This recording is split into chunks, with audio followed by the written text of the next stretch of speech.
Charisma, it's time to end this foolishness. Tomorrow we'll announce your status as the Silverstorm heir. You'll be expected to return to your duties, effective immediately, and find a suitable male to start producing a new heir. We know your magic is weak, but we have someone in mind whose elemental magic should be strong enough to ensure the Silverstorm line is carried through, and your child will be the new heir the minute they're old enough to begin their duties. My father's words, or rather his ultimatum, ran through my head like some terribly catchy song that would live rent-free in my mind forever. And the fact both he and my mother were standing there staring at me, like this decision was a done deal, and that I was supposed to just smile and say, "Yes, sir," like a well-trained doll, only aggravated the situation. I didn't know which part was worse or more delusional.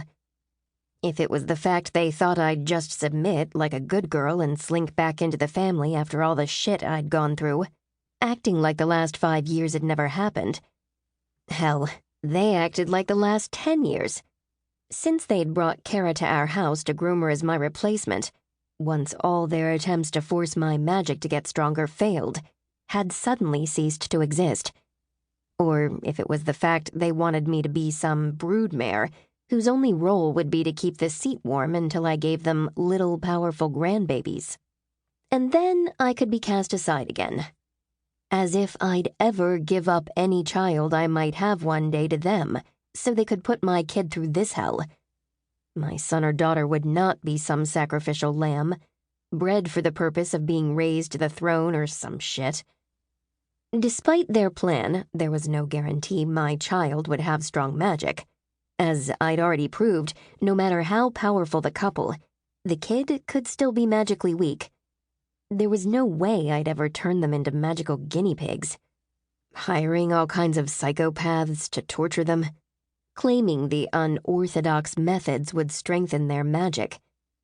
Nor would I allow my parents to do that to their grandchild.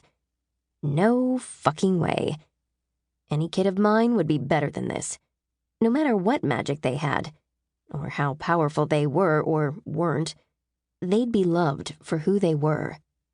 Come hell or high water, no matter what I had to go through to ensure it, they'd be cared for and protected until I drew my last breath. This I vowed. All that, and I wasn't even bothering to consider the fact they'd found a suitable candidate to be my husband. Probably a male version of Kara. Some power-hungry, twisted elemental who cared about nothing and no one, except their own sense of self-worth. I couldn't believe they expected me to give up the life I'd built for myself and my growing relationships with men I loved so I could go back to being miserable.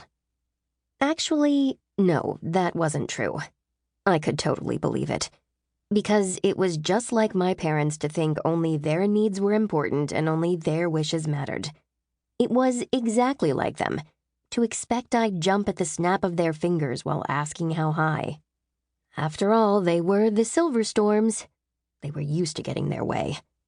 And for most of my life, I'd done just as they'd told me to because I wanted their approval. Desperately so. But it never mattered what I did or how quickly I could overcome the obstacles in my way. I'd already failed at a fundamental level for lacking magic power, even if there was nothing I could do to change that fact. It was who I was. It had taken me years to come to terms with it and accept the fact I wasn't lacking. I was just different. And that was okay, too. Even though it had taken me an awfully long time, I was finally finding my backbone. I was not going to roll over and let them walk all over me. I'd already stood up to them once, back when they'd wanted me to make Kara her MET, and thank fuck for that. Considering how my twisted cousin had ended up trying to kill me, I could do it again. I'd be damned if I'd force a child to go through what I did. I felt my magic stirring inside of me as if in approval, a low hum that warmed me all the way to my soul and kept the biting cold from my mother's magic at bay. I was no longer freezing. In fact, I felt all warm and fuzzy inside. Closing my hands into fists, I stared my father in the eye. To keep listening to this audiobook, I've left you a link in the description so you can do it at no cost thanks to Audible's 30-day free trial.